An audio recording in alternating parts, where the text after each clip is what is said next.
300 million years ago, the world was a living greenhouse. This was a time long before the age of dinosaurs, before mammals, before the first flowering plants ever unfolded. The Earth we know would be unrecognizable. It was a planet wrapped in a different skin. Instead of the familiar scattered arrangement of continents, almost all land masses were fused into one colossal supercontinent. This immense land was known to science as Pangaea. It stretched from the southern pole all the way to the northern pole, a vast and continuous body of rock and soil surrounded by a single global ocean called Panthalassa. The terrain was rugged and profoundly varied. Shallow, warm seas occasionally flooded into the edges of low-lying regions. These incursions of water created vast tropical wetlands that would come to define the age. The climate of this era was shaped by two powerful forces: high atmospheric humidity and steadily rising global temperatures. Carbon dioxide levels in the atmosphere were significantly elevated. They were not at the extreme choking levels seen in earlier periods of Earth's history, but they were high enough to create a powerful greenhouse effect, trapping heat across the planet. Vast tropical regions extended far beyond the modern equator. Jungles and swamps thrived in areas that are today temperate or even frozen. Unlike today's distinct climate zones, many regions of Pangaea experienced a simple, powerful rhythm. There were long, intensely wet seasons, followed by extended and sometimes punishing dry spells. For most of this period, there were no permanent ice caps at the poles. The planet's warmth was distributed much more evenly than it is today. With no great masses of ice to lock up water, sea levels remained consistently high. The most distinctive feature of this world, however, was the air itself. It was an atmosphere that would be both familiar and alien to a modern human. The air had an oxygen content of nearly 35%. This was almost 50% more oxygen than the 21% we breathe in our modern atmosphere. This extraordinary concentration of oxygen was not an accident. It was the direct result of intense planet-wide photosynthesis. This biological process was being carried out by sprawling forest ecosystems. These forests covered much of Pangaea's equatorial regions in a thick, unbroken blanket of green. The air was thick with moisture, heavy on the skin. Rainfall was frequent, often arriving in torrential downpours. The result was a humid, lush planet pulsing with a vibrant and explosive kind of life. The dense forests were dominated by plants that no longer exist today. Giant club mosses, towering ferns, and colossal horsetails acted as the lungs of the planet. They were planetary engines of transformation. They drew in immense quantities of carbon dioxide from the air. In return, they exhaled a constant stream of pure oxygen, fueling the atmospheric revolution. Imagine breathing this air. Each inhalation would carry a rush of energy, a surplus of the element that powers our cells. But it would also feel heavy, thick, almost like breathing in a steam room. The pressure of the atmosphere was higher, a tangible weight against the body. The carbon pulled from the air by these plants was not returned to the atmosphere. It was stored in the dead plant material that built up in the swampy ground. Decomposition was slow in these waterlogged, low-acid environments. Fallen trees and fronds piled up layer upon layer, slowly turning into a thick, spongy substance called peat. Over millions of years, this peat would be buried, compressed, and cooked by geothermal heat. It would eventually transform into the vast coal beds that would one day define a future industrial age. This era, this chapter in Earth's history, would later be named the Carboniferous Period. The name was given for the immense quantities of carbon captured and buried in these primeval forests. The air wasn't just different in its chemical composition, it was also dense and consistently warm. With such high oxygen content, the skies could support insects and arthropods of colossal size. Life took the surplus of energy and used it to grow. In the deep shadows of the forests, unseen wonders moved. Massive millipedes, longer than a human, crawled through the undergrowth. Dragonflies with wingspans of over 2 feet thrived in the open air above the canopy. These were the silent giants of the Carboniferous undergrowth. They moved through steaming wetlands and among towering alien plants. This was a world without the familiar buzz of bees or the chirp of crickets. The soundscape was a low alien hum, a thrumming of immense wings, and the scuttling of armored bodies. Beneath the surface of the land, shallow inland seas teemed with marine life. Trilobites, an ancient and successful group, were in decline. but they still scuttled across the muddy ocean floors in great numbers. Sharks in a dazzling array of shapes and sizes ruled the deeper waters. They were the apex predators of the sea long before any dinosaur took its first step. Vibrant coral reefs flourished in the warm, clear seas, building complex structures that sheltered countless smaller creatures. Back on the land, amphibians ventured from water to land in increasing numbers. They found safe havens in the thick, protective forests.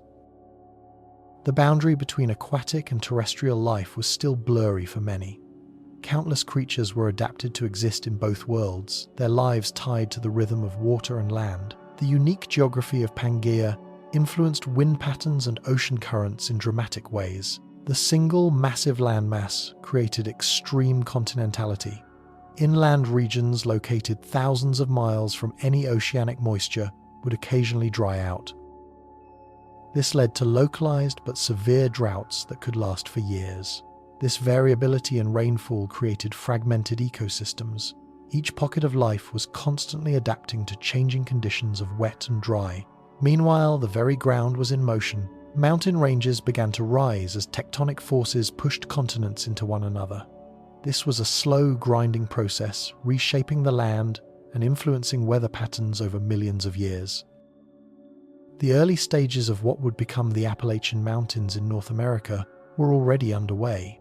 The Ural Mountains in modern Russia were also beginning their slow ascent. These were not yet the weathered, rounded mountains we see today. They were young, jagged, and volcanically active peaks born from the collision of worlds. Volcanic activity was common along these continental collision zones. Eruptions released incredible amounts of ash and gases into the atmosphere. These events could sometimes darken the skies for months or years.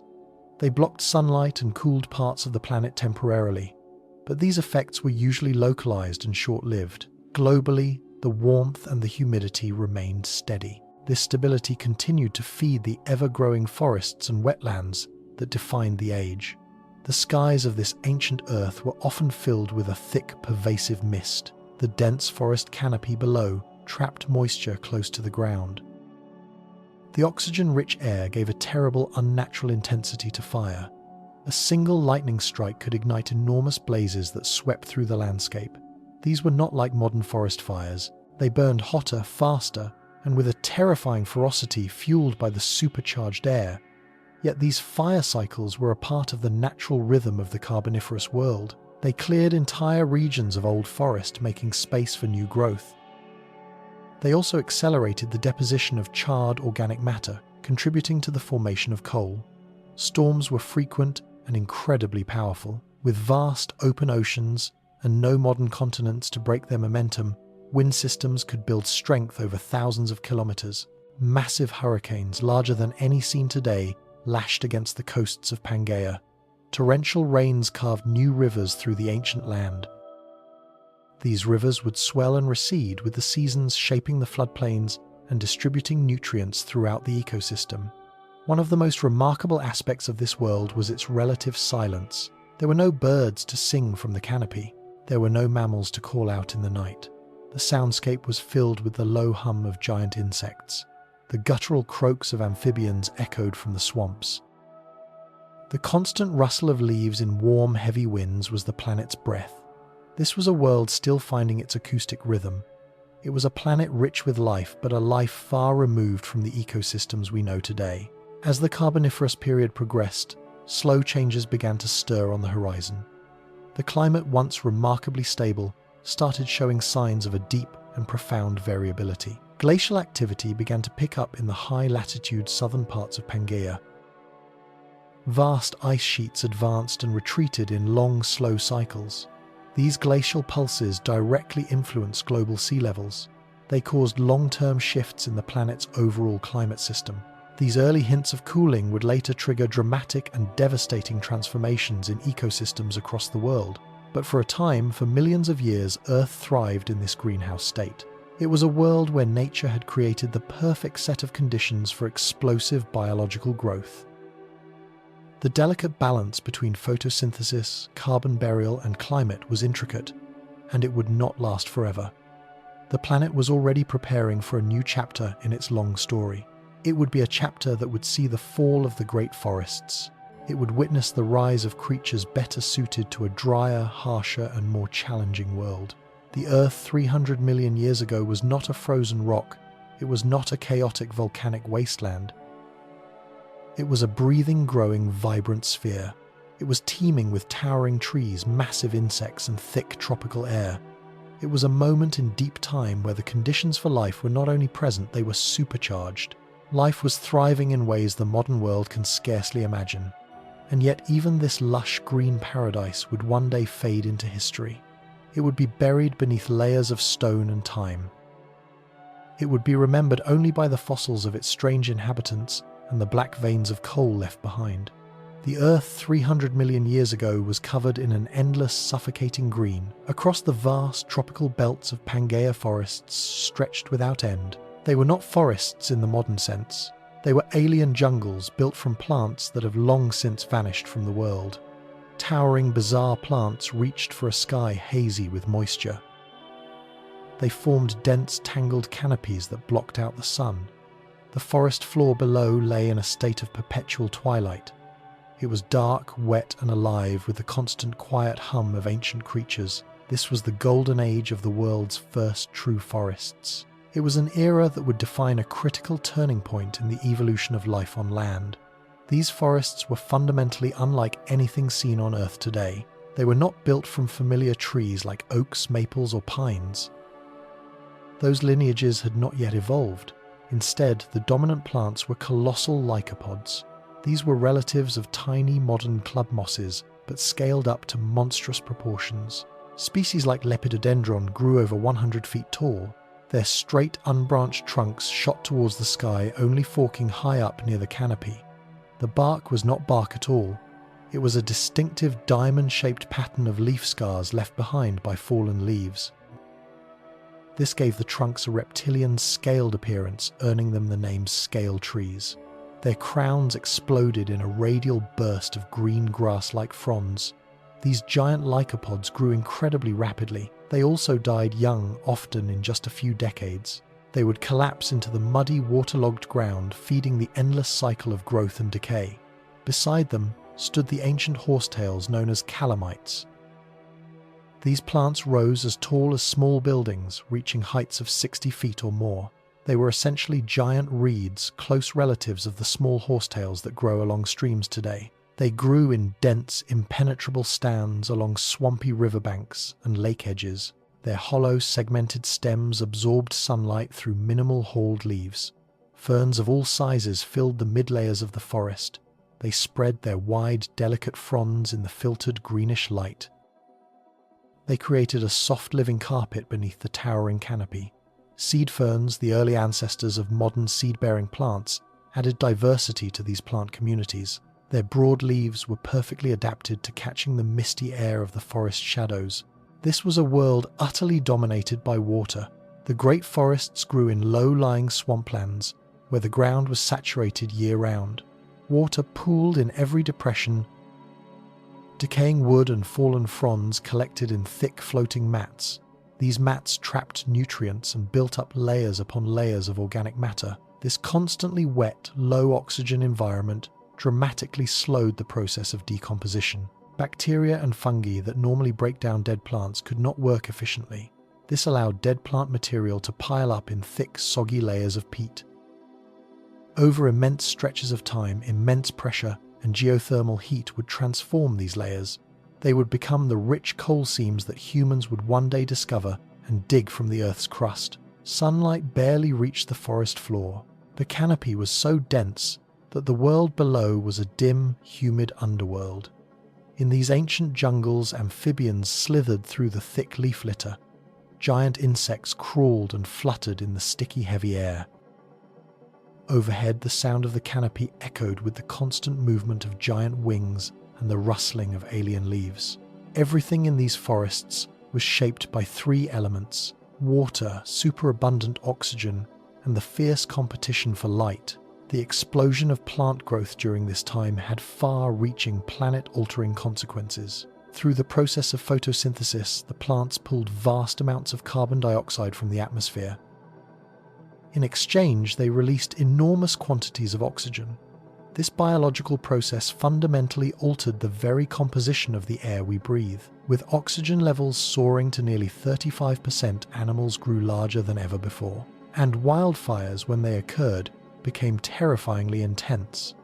These forests were not just biological systems, they were planetary engines. They were actively transforming the climate, the atmosphere, and the very trajectory of life on Earth. Despite their grandeur and their planetary impact, these forests were incredibly fragile. The plants that built them had evolved in a world without strong seasonal changes. Their entire life cycle was tied to the constant wet conditions of the equatorial swamps. When drought came, these specialized ecosystems staggered and fell. When the life-giving water dried up, entire forests withered and died with shocking speed.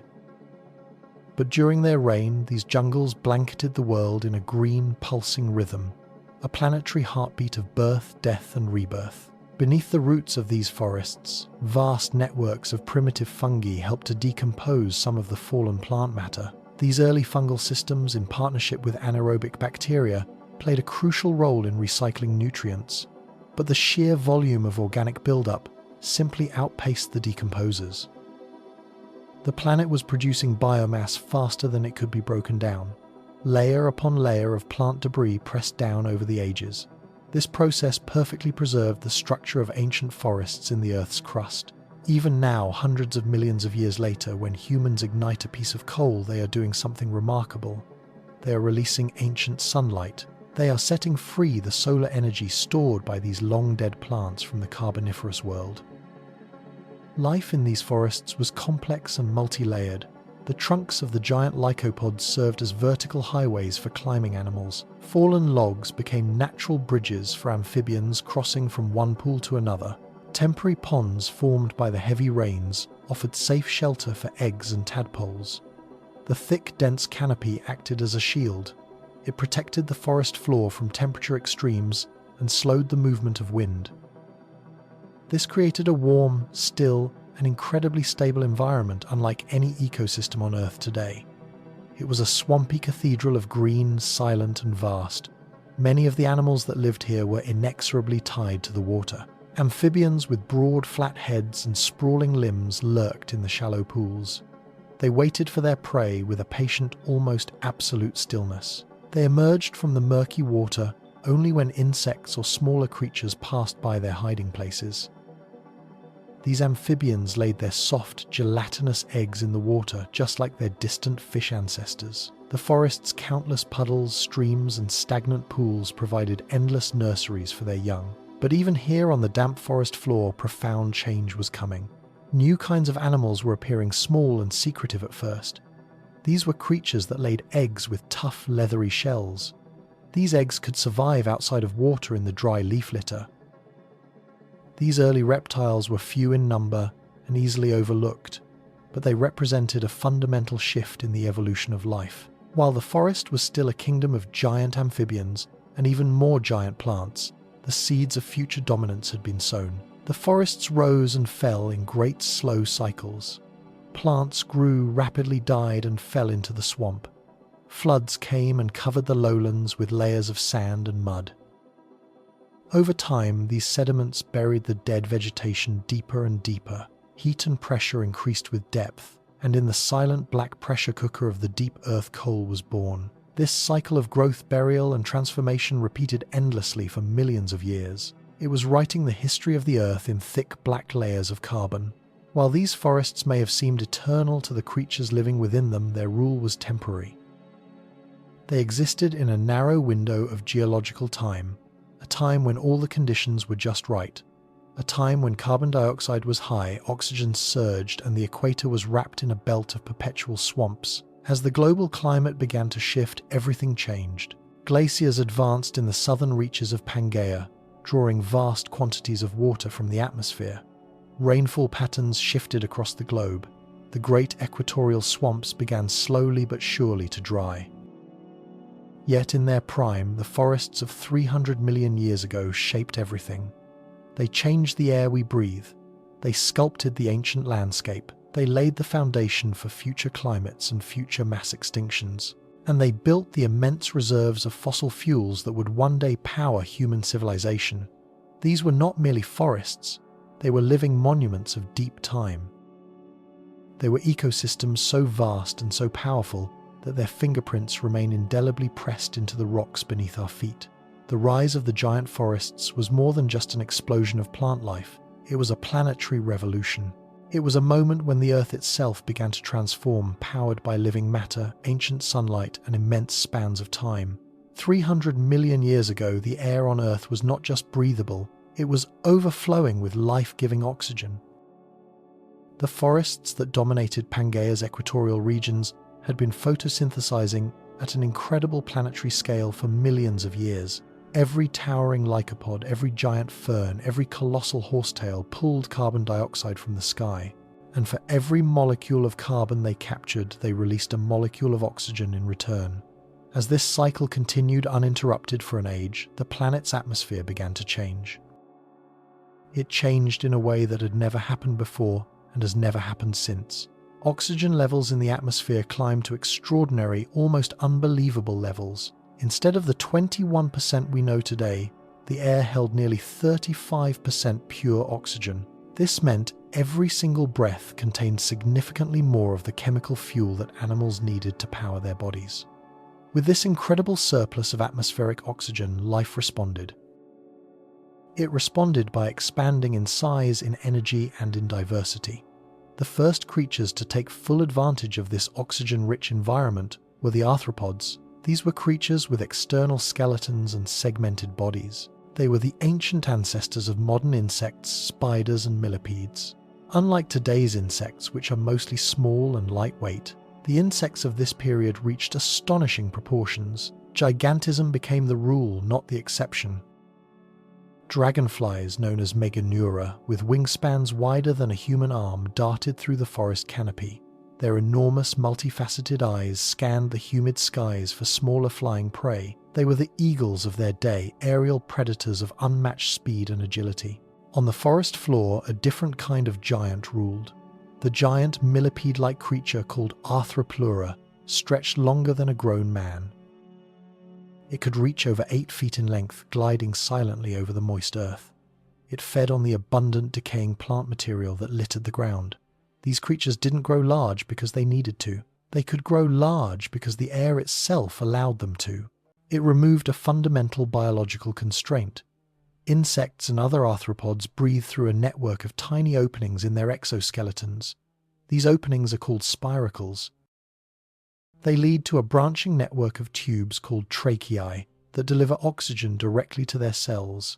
This system is highly efficient for small animals, but it struggles to support large bodies under normal oxygen conditions.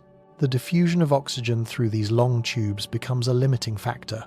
But in a world with almost double the normal concentration of oxygen, this limitation simply faded away. The air was so rich that it could easily penetrate deep into the bodies of even the largest arthropods. The result was a biological explosion of gigantism. Life scaled up to fill the new possibilities. But sheer size wasn't the only advantage conferred by the oxygen-rich air. With more oxygen flowing into their systems, animals could move faster. They could stay active for longer periods. They could sustain incredibly high levels of energy and metabolism. Predators became more agile and relentless in their pursuit. Prey, in turn, had to develop better defenses, better camouflage, or greater speed. The timeless evolutionary arms race between hunter and hunted intensified dramatically. It all happened in the silent green jungles of the Carboniferous. The arms race was being fueled by the invisible pressure of the air itself. This oxygen boom had cascading effects across all of the planet's ecosystems. Forest fires, for example, became much more common and far more devastating. The high oxygen concentration made even damp green plant material highly flammable. Think of oxygen not just as a gas, but as an accelerant. A single lightning strike in a dry patch of forest could spark a wildfire that consumed entire regions. Flames would have leaped higher and burned hotter than any modern fire. They fed on the thick, endless vegetation and the supercharged oxygen-rich atmosphere. These fires profoundly shaped the landscape. They created large clearings and patchy forests. These newly opened areas provided new habitats and new evolutionary opportunities for plants and animals. Some amphibians too may have benefited from the oxygen surplus, although many still relied on breathing through their moist skin or using primitive lungs. The higher oxygen levels were a boon. It allowed them to grow larger and to support more complex and active metabolisms. In this world, everything from bugs to beasts had the potential to reach far beyond their previous biological limits. Beneath the dense canopy in the dim, swampy understory, a world of giants crept, climbed, and crawled. They moved through an environment that was supercharged by the very air they breathed. Sound would have carried differently in this heavy, dense atmosphere. The flapping of giant dragonfly wings above would have made low, pulsing, resonant vibrations. It was a world of constant motion and deep silence. A world of slow, inexorable decay and fast, supercharged life. It was a world of thick, organic smells and dense, palpable air. Yet this incredible abundance of oxygen was not entirely stable. It was the product of a unique and delicate balance. A balance between rampant plant growth, massive carbon storage, and specific climatic conditions. As the forests expanded, more and more oxygen entered the sky. But if those forests were to collapse, or if climate change interrupted the cycle of growth and decay, the consequences would be severe. Oxygen levels could fall just as rapidly as they had risen. Scientists today still debate the exact mechanisms and timing of this oxygen surge. But one thing is absolutely clear. It was a unique and unrepeatable moment in the long history of planet Earth. Never again would the atmosphere support such oversized and magnificent invertebrates. Never again would the air itself act as the main driver of evolutionary growth on this spectacular scale. This breathless boom did more than just create monsters of the underbrush. It fundamentally redefined the limits of what life could become. It opened a temporary window of biological possibility. Life rushed through that window, experimenting with new forms and new functions, with new shapes and new sizes. And even though this remarkable era would one day end in fire and drought, its echoes remain. The echoes of this oxygen explosion can still be seen in the fossilized wings of giant insects. They are there in the giant footprints left in ancient mud.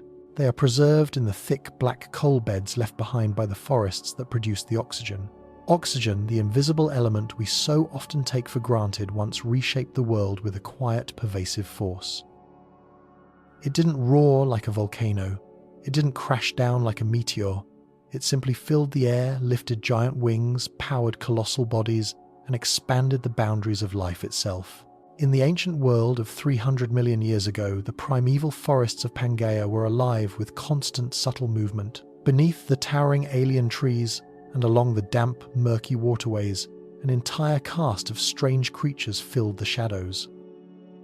Each one was uniquely adapted to survive in a world that was hot, wet, and overflowing with oxygen. This was the Carboniferous Period, a time when Earth's land ecosystems were still in their early formative stages. Yet they were already complex, vibrant, and teeming with life. In this dense green world, life crawled, slithered, and soared. Each species, no matter how large or small, played its part in the evolving story of life on land. Most of the dominant land animals of this time were amphibians. They came in a bewildering array of shapes and sizes. They ranged from small, slender, salamander-like species to broad, flat-headed giants with gaping mouths and thick, powerful limbs. Some of these creatures were just a few inches long, hiding in the leaf litter. Others, like the mighty Eriops, stretched to lengths of over 6 feet. They lived their lives in 2 worlds, both in water and on land. They always had to return to the wetlands and forest ponds to lay their eggs. Their soft, shellless eggs had to stay moist in order to survive. They were the ruling class of the vertebrate world at this time. They lurked silently in the dark swamps, preying on giant insects, fish, and smaller amphibians.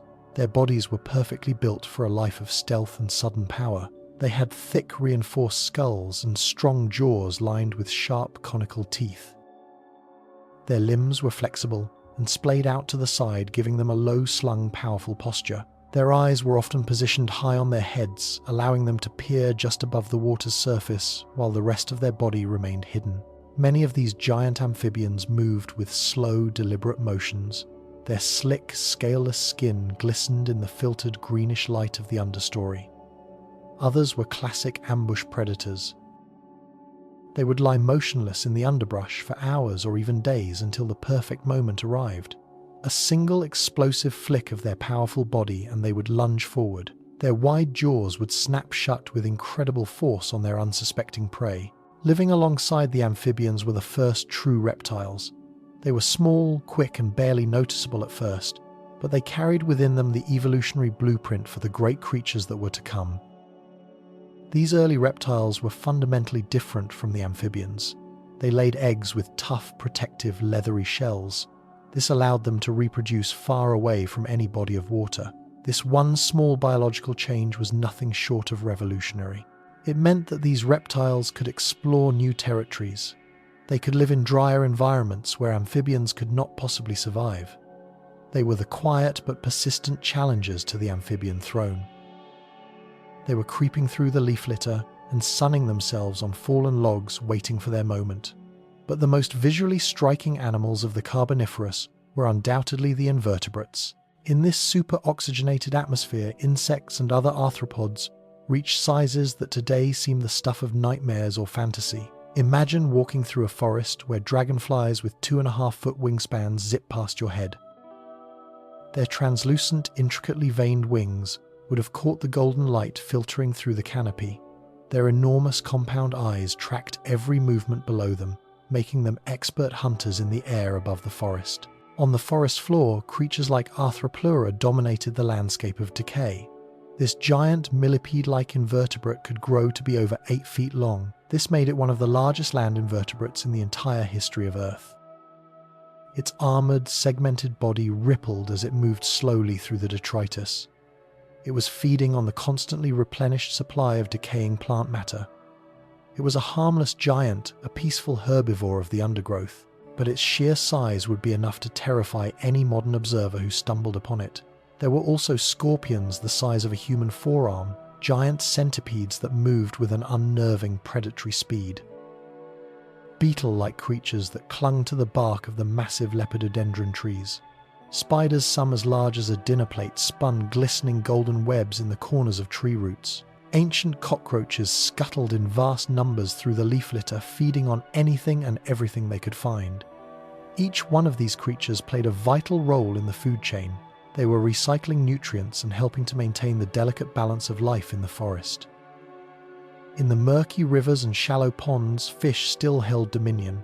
Strange lungfish and early rayfin species prowled the depths. Ancient armored fish species, survivors from the earlier Devonian period, drifted through the waters with slow, deliberate movements. The transition from sea to land was still an ongoing process.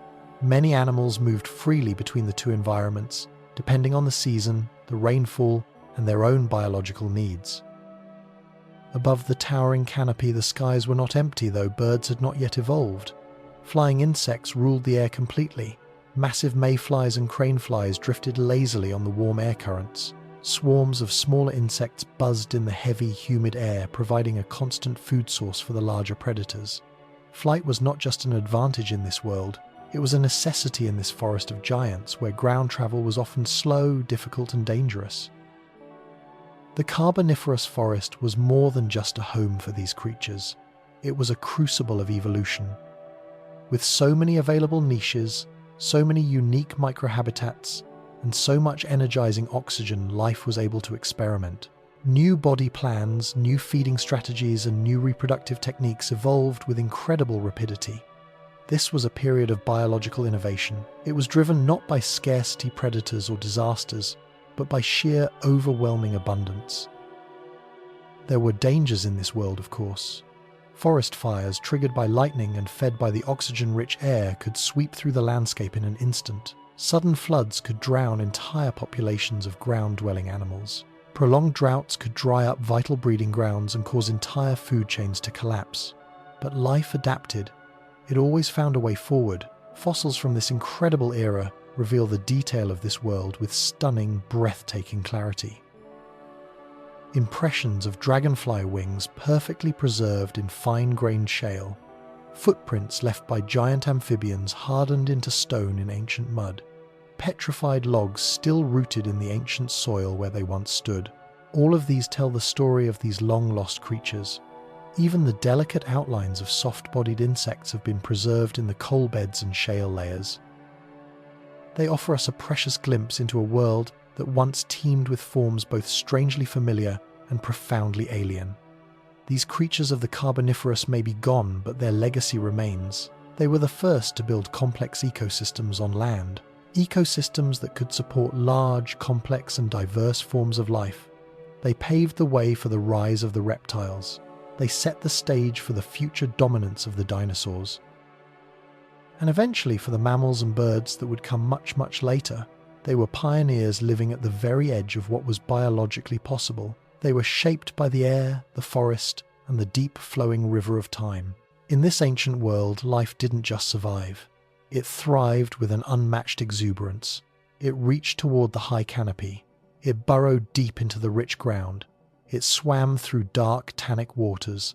It took to the skies above the trees. The Carboniferous was a time of giants, of explorers, and of evolutionary dreams taking root in the green, wet silence of an Earth still becoming what it is today. 300 million years ago, the very surface of the Earth was in constant, powerful motion. This was not a motion of sudden violence, but of an ancient, inexorable slowness. A slowness that shaped entire continents, carved out oceans, and raised mighty mountains to the sky. The landscape of this time was dominated by the final assembly of Pangaea. This was the supercontinent that would unite nearly all the Earth's land into one massive continuous body. But the creation of this giant landmass did not happen quietly or peacefully. It was a process defined by continental collision, immense pressure, and geological upheaval on a planetary scale. Beneath the feet of the ancient amphibians, and beneath the roots of the towering Carboniferous forests, the planet was shifting. The ground was grinding, folding, and buckling. A hidden, irresistible force was rearranging the world. Pangaea formed from the merging of multiple smaller, older continents. The great landmass of Laurasia in the north converged with the even larger landmass of Gondwana in the south. These continental plates were driven by the slow, churning convection of the Earth's mantle. They pushed together, squeezing the ancient oceans that once separated these lands into extinction. The collision was gradual, but it was relentless. As the plates met, the Earth's crust caught between them began to crumple and lift. It was like pushing two rugs together on a polished floor. Mountain ranges formed where there had once been shallow tropical seas. Landscapes that had been flat and low-lying for millions of years were now rising inexorably toward the sky. One of the earliest and most significant mountain-building events during this time was the formation of the Appalachian Mountains. They rose in what is now eastern North America. They were born from the violent collision of the ancient continent of Laurentia with parts of Gondwana and other ancient land fragments. As the tectonic forces compressed the crust, the rocks folded like paper and fractured under the strain. Molten material magma surged up from deep within the mantle, fueling a chain of active volcanoes. The result was a majestic range of mountains, a range that once rivaled the modern Himalayas in size and scale. These young Appalachians towered over the dense coal forests and teeming wetlands at their base. Today, these mountains are ancient and deeply weathered. They are worn down by 300 million years of wind and rain, but their ancient crystalline roots still hold the memory of their explosive fiery birth. To the east, a similar story was unfolding in the region that would one day become Europe and Asia. The Ural Mountains began to rise. They formed as the eastern edge of the ancient European continent collided with the continent of Siberia. For millions of years, these mountains marked a profound boundary. It was not only a boundary between continents, but between vastly different ecosystems. For millions of years, they stood as great natural walls. They influenced the movement of animals, the flow of weather systems, and even the future migrations of early humans. The shifting of the continents did not just create mountains, it fundamentally reshaped the global climate. As Pangaea formed, the distribution of land and sea dramatically changed global wind patterns and ocean currents. The interior regions of the vast supercontinent were now thousands of miles from the moderating influence of any ocean. These inland areas began to experience more extreme seasonal temperatures. While the equatorial regions remained warm and wet for a time, the vast interior lands became progressively drier. Great monsoons began to surge along the coastal areas. Meanwhile, vast deserts slowly began to form further inland in the rain shadow of the new mountain ranges. This growing climatic variation would have profound and lasting consequences for life on Earth. Rivers were forced to change their courses, cutting new paths through the newly uplifted terrain. Shallow inland seas were drained of their water or became isolated saline lakes. The vast swamps, the heart of the Carboniferous world, dried out and reformed in new, smaller basins. Ecosystems were fractured, torn apart, and forced to adapt or perish. The slow grinding of rock against rock was invisible to the creatures of the forests, but its effects rippled through every level of the biosphere, from the smallest insect to the largest amphibian. Over time, entire regions transformed. Lowland jungles became highland forests. Lush valleys turned into barren, rocky plateaus. Volcanoes were a common feature along the tectonic collision zones. Their frequent eruptions poured thick flows of lava across the landscape. They filled the skies with choking clouds of ash and sulfurous gases. Some of these eruptions were brief, localized events. Others were massive fissure eruptions that lasted for years or even centuries. These events occasionally cooled the planet by reflecting sunlight back into space. This altered climate patterns and triggered localized die-offs of plants and animals, but they also fertilized the land with rich new minerals. This made it possible for new, hardier forms of life to emerge in the aftermath of the destruction. The story of the continents was also the story of constant renewal. Beneath the forests, the immense pressure from the tectonic collisions compacted the layers of dead plant material. The thick peat swamps of the Carboniferous were buried ever deeper under accumulating layers of sediment. They were squeezed by the unimaginable weight of the forming mountains above them. Over millions of years, heat and pressure transformed this buried biomass into coal. This invisible subterranean process was tied directly to the shifting continents. It ensured that the biological legacy of these ancient forests would be stored deep underground for hundreds of millions of years. As the mountains rose, they became more than just geological features. They became weather makers. They created vast rain shadows, arid zones where rain would not fall. This resulted in dry deserts on one side and lush, wet growth on the other. They trapped moisture coming off the ocean. They redirected the paths of powerful storms. They shaped the very movement of air across the land. Life responded to these changes by shifting, evolving, and spreading into new, previously unavailable niches. Some species thrived in the higher elevations where the cooler air offered relief from the relentless tropical heat. Other species vanished forever, unable to adapt to the rapidly changing conditions. Earthquakes would have occasionally shaken the land with great violence. They were stark reminders of the immense energy that was building up deep beneath the crust. Faults would have split the surface, and new valleys would have opened between rising ridges. These violent moments, while relatively rare, marked the points of greatest transformation. Entire landscapes could shift dramatically in a single powerful tremor. Rivers could be redirected overnight, but most of the change was slow, steady, and unrelenting. The world was being reshaped on a timescale that was far beyond the lifespan or comprehension of any creature living on its surface. The creatures of this time lived completely unaware of the grand planetary forces at work beneath them. Amphibians hunted in the shadows of the giant ferns. Giant insects soared through the humid, heavy air. The first small reptiles crept through the dense underbrush. None of them could possibly know that their forests stood on ground that was being folded into mountains. They could not know their rivers carved paths into valleys that were being created by continents moving inch by inch, year by year. Pangaea's formation was not a single moment in time. It was an entire chapter in Earth's history. It lasted for tens of millions of years. It brought with it both immense creation and widespread destruction. It unified the land, it altered the climate, and it set the stage for everything that would come next. The birth of these great mountains was a signal. The Earth was not a static, unchanging sphere. It was alive, restless, and capable of immense, world-altering change. Today we walk upon the remnants of those ancient titanic collisions. The rocks that lie beneath our cities, the minerals found in our soil, even the coal that powers our machines. All of it tells the story of a world in motion. The mountains may look eternal and permanent to our fleeting human eyes, but they too were born in fire and pressure. They were born in a time when the land itself was rearranging the fundamental rules of life.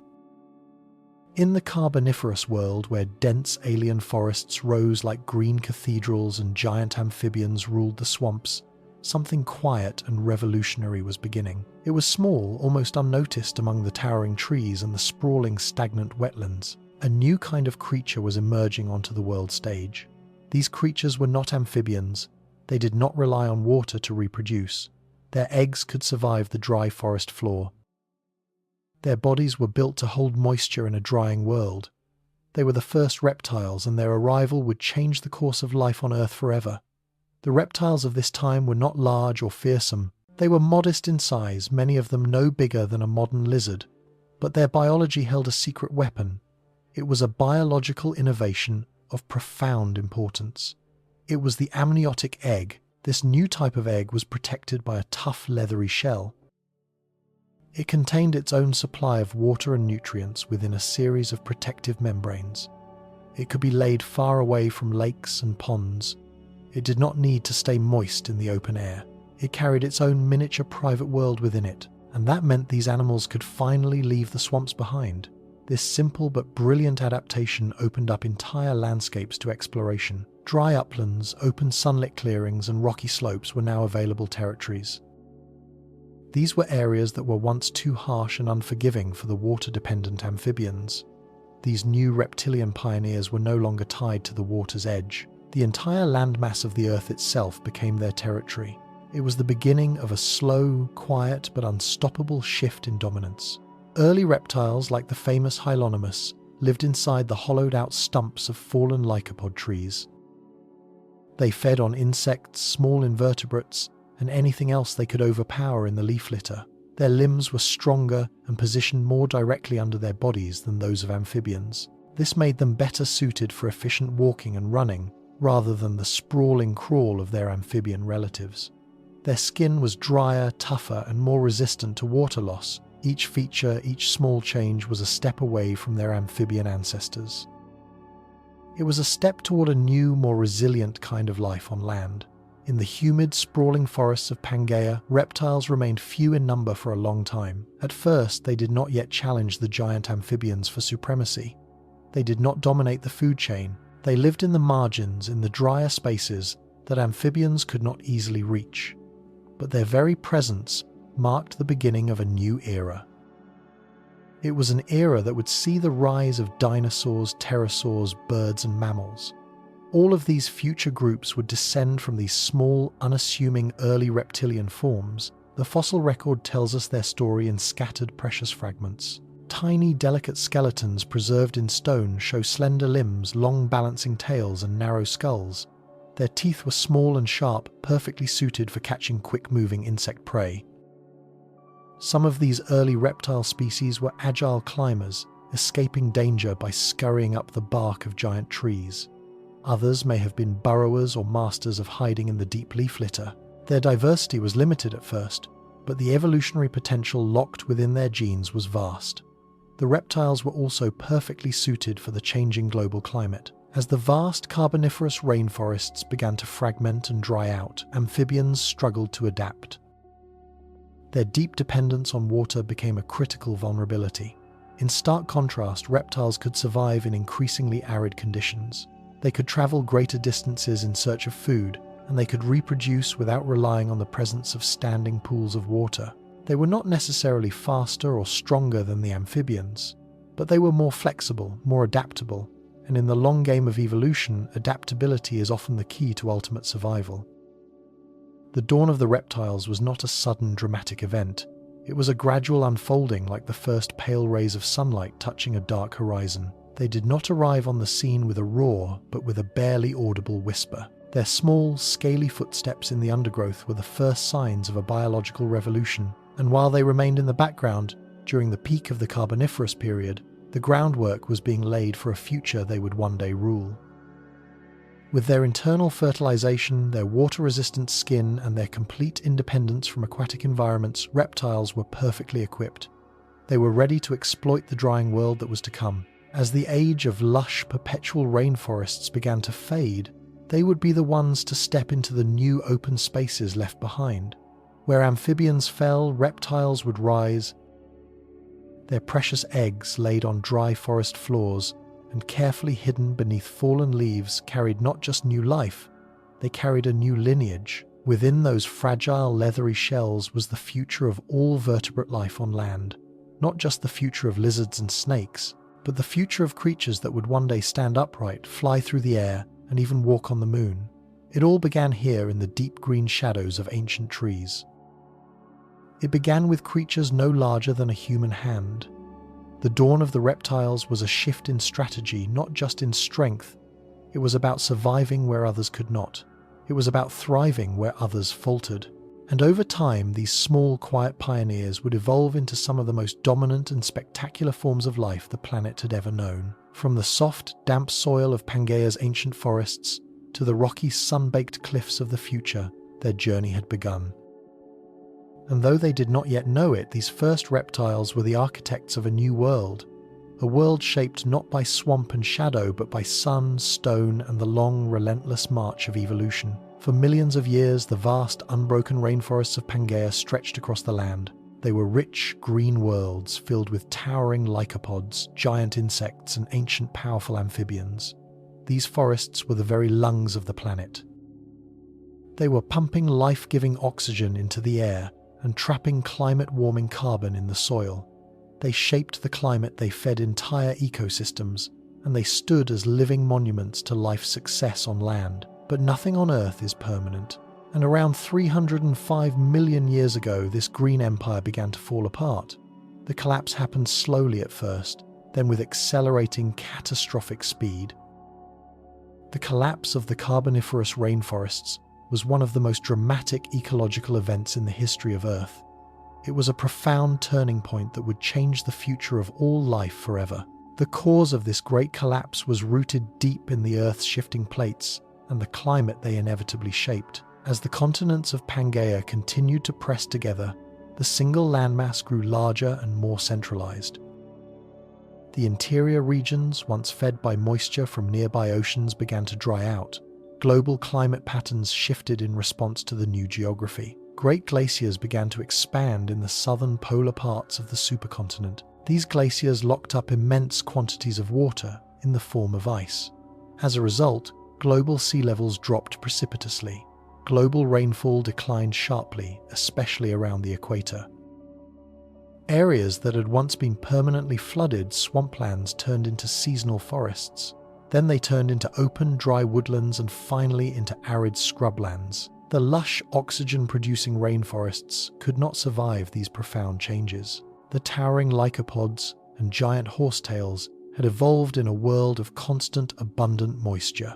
Their root systems were shallow, adapted for soaking up water from the saturated ground. Their reproduction relied on spores that needed wet conditions to germinate and grow. When the life-giving rains failed, these highly specialized plants withered. Entire forests began to collapse with shocking speed. The great swampy basins dried out, cracking under the relentless sun. The once dense, impenetrable canopies thinned out, letting in harsh sunlight. And with the collapse of the plants, the entire ecosystem began to unravel. As the forests shrank, the myriad creatures that depended on them suffered terribly. The giant arthropods like Arthropleura vanished from the fossil record forever. The vast, super-high oxygen levels in the atmosphere began to drop. This made it harder for the oversized insects and invertebrates to survive. Their specialized breathing systems could no longer support their giant bodies. Amphibians, already tied to water for breeding and for keeping their skin hydrated, faced a rapidly shrinking world. The pools they laid their eggs in dried up, the rivers they hunted in disappeared, and the damp protective undergrowth they relied on was replaced by dry leaf litter and bare soil. Some amphibian species went extinct entirely during this time. Others retreated to the few remaining wet zones, refugee pockets, where conditions remained stable for a little longer. But the golden age of amphibian dominance was well and truly over. The forests that had protected them, fed them, and provided them with breeding grounds were gone. The world they had evolved in for millions of years no longer existed. This profound ecological collapse wasn't a single uniform event. It happened in a series of pulses over several million years, and it affected different regions of the globe at different times. Some pockets of ancient forest clung on much longer than others. Refugee ecosystems formed in sheltered valleys and along humid coastlines. But overall, the global trend was clear and irreversible. The great continent-spanning swamps that had stretched across equatorial Pangaea were breaking apart. They were fracturing into small, isolated and vulnerable patches. Biodiversity plummeted as a result. Entire food webs built on the foundation of the swamp forests collapsed.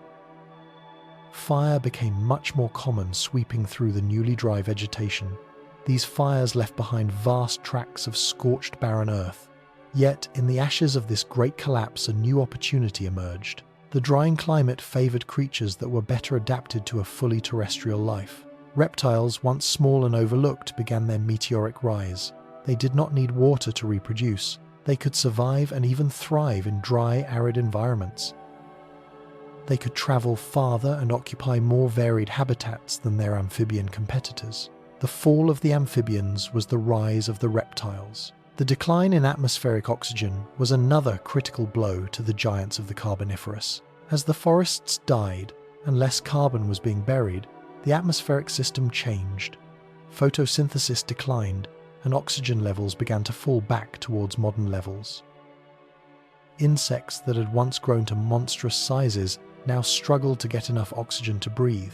Natural selection began to favor smaller, more efficient body plans. The age of giants was ending. The air was no longer thick and heavy with oxygen. The great forest fires were no longer brief and rare occurrences. They became regular and devastating features of the landscape. Geological evidence of this great collapse is preserved with perfect clarity in layers of sediment around the world. The thick, continuous coal beds that mark the peak of the Carboniferous abruptly thin out or disappear entirely. Directly above them in the geological strata, layers of red rock appear. These are known as red bed soils that are formed in dry, highly oxidized conditions. The sharp shift in the rock record from black coal to red rock tells the story of a planet in transition. It is the story of a world of wet green life turning into a world of dryness, dust and struggle. Still life endured. New kinds of plants, the seed plants, began to replace the old spore-bearing plants. Instead of relying on water to reproduce, these new plants used seeds. Seeds were durable, self-contained packages that could wait out long droughts and germinate only under the right conditions. They filled the gaps left by the falling forests. They stabilized the dry soil and created new, more open ecosystems. Animals too evolved rapidly in response to this new, challenging world. Reptiles diversified into a wide array of new forms. Some developed stronger limbs for walking and running across the dry plains. Others evolved sharp teeth and new hunting strategies suited for open ground. The first signs of future dominance were taking shape, not in the dark, wet swamps, but in the dust and rock of a drier Pangaea. The collapse of the Carboniferous rainforests was a mass extinction event in slow motion. It was not caused by a sudden asteroid impact or a volcanic cataclysm. It was caused by the slow, grinding forces of changing climate and shifting continents. It showed that even the most dominant and successful ecosystems are ultimately vulnerable. It proved that the balance of life is fragile, and it demonstrated that evolution does not pause even in times of great decline. The great rainforests never fully returned to their carbon 100-million-year-long Carboniferous glory. In their place, new ecosystems took root and flourished. Deserts spread across the interior of the supercontinent. Open woodlands and scrublands appeared where jungles once stood. The blueprint of the future world was being drawn, not in the green shadows of ancient jungles, but in the dry, dusty winds of a changing planet. As the Carboniferous period finally came to a close, the world stood at the edge of a great transformation. What had once been a green, humid, oxygen-rich planet was rapidly drying out. The swamps were shrinking. The great forests were collapsing. The skies were clearing of the great insect giants that had once dominated them. This was no longer the world of amphibians and colossal arthropods. The Earth was beginning to shed its old Carboniferous skin. And what waited ahead was something entirely new. The next geological period, the Permian, was dawning. It would be an era that would see the rise of vast deserts. It would witness the total dominance of the reptiles, and it would culminate in the slow, inexorable march toward the greatest extinction event the planet would ever know. The path to the Permian began with relentless change. Tectonic forces continued their slow work, pressing the continents together. They were finalizing the shape of the supercontinent Pangaea. As Pangaea grew more complete, its massive size had profound and lasting effects on the global climate. The vast inland areas became completely isolated from oceanic moisture. This led to increasing aridity on a continental scale. Powerful monsoonal cycles began to replace the ever-humid conditions of the past. Seasonal extremes took hold for the first time in many regions.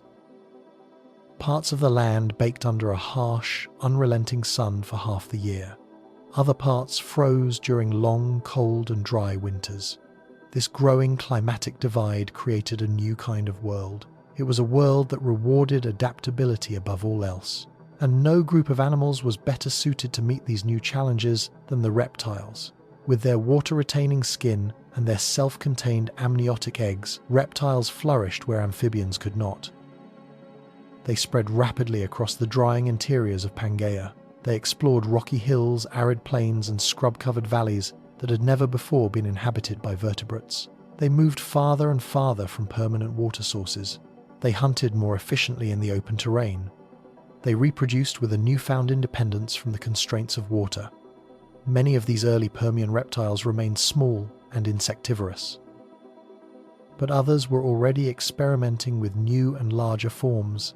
Some evolved into the first large herbivores grazing on the tough, dry vegetation that had replaced the ancient forests. Others developed into sharp-toothed predators capable of stalking their prey across the open terrain. The groundwork for future giants was already being laid. The therapsids, the archosaurs, and eventually the dinosaurs all had their roots in the bones of these pioneering Permian reptiles. As life adjusted to the changing climate, the landscapes themselves transformed as well. The low-lying, waterlogged swamps of the Carboniferous gave way to expansive river plains and vast, dune-filled deserts. New forms of plant life began to dominate the land. Particularly successful were the gymnosperms. These were seed-producing plants like conifers and cycads. They could survive in the less fertile, drier soils of the New World. Their roots dug deep in search of water. Their tough, waxy leaves resisted drying out in the wind and sun, and their seeds could travel far on the wind, colonizing new territories. The deep, uniform green of the Carboniferous forests was replaced by the greys, browns, and muted greens of a hardier, leaner flora. Atmospheric oxygen levels, which had once surged to historic highs, continued their steady decline. The massive burial of organic carbon during the Carboniferous had removed large amounts of carbon dioxide from the air, cooling the planet. Now, as the forests died off and less carbon was being buried, the atmosphere began to restabilize. Oxygen levels fell back towards 21%. Fires became less frequent and less intense. Insects grew smaller, their giant forms no longer viable in the thinner air. The world grew quieter, more open and starker. Rivers cut new, deeper paths through exposed rock. Wind-blown sediment filled the ancient basins where swamps had once stood. The fossils from the Carboniferous were buried deeper and deeper beneath new layers of sand and silt. The incredible record of a lost world was being sealed within the Earth's crust, waiting for the eyes of a future species to uncover it. The animals that survived the great transition from the Carboniferous to the Permian carried within them the traits needed for the trials ahead. They were mobile, they were self-sufficient, they did not depend on fragile ecosystems or ideal stable conditions. They were the survivors of a global collapse, and in the harsh new world of the Permian, survival would be the only rule that mattered. The early Permian landscape was stark, but it was intensely alive. Wide, flat basins sprawled between the rising, jagged mountain chains. Powerful storms came and went with a new seasonal fury.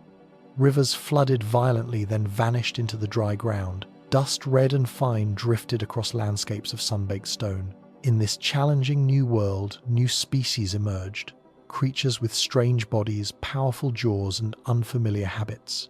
The biosphere became a vast testing ground for evolution's next great experiments. And still, deep beneath the dry soil, the story of the past lingered. The great coal seams pressed into solid rock, ancient fossilized roots preserved in layers of clay, the footprints of vanished giants hardened into eternal stone. The echoes of the Carboniferous whispered from every geological layer. They were reminding the Earth of the lush green world that had come before. The road to the Permian was not a smooth one. It was a road broken by extinctions, shaped by a changing climate, and driven by relentless geological motion. But it was also a road of immense opportunity. The end of the Carboniferous was not the end of life on Earth. It was the reset of its possibilities. With each great collapse came the chance for something new to be born from the ruins. As the final curtain fell on the Carboniferous period, the stage was being set for a new act in Earth's drama. It would be an age of reptiles, an age of deserts, and an age of incredible evolutionary risks and rewards. It was a moment when the planet itself rewrote its own rules, and life, as it always does, accepted the challenge. The Permian would be the next great chapter. It would be a time of strange triumphs and terrible catastrophes, a time of bizarre creatures and bold biological experiments. It would ultimately end in fire and the greatest extinction event of all time. But before that, it would give rise to some of the most fascinating and successful life forms the Earth has ever known. And it all began here at the end of the Carboniferous, on the winding, rocky and sunlit road to the Permian, before the rise of the dinosaurs, before the roar of great reptiles echoed across the land.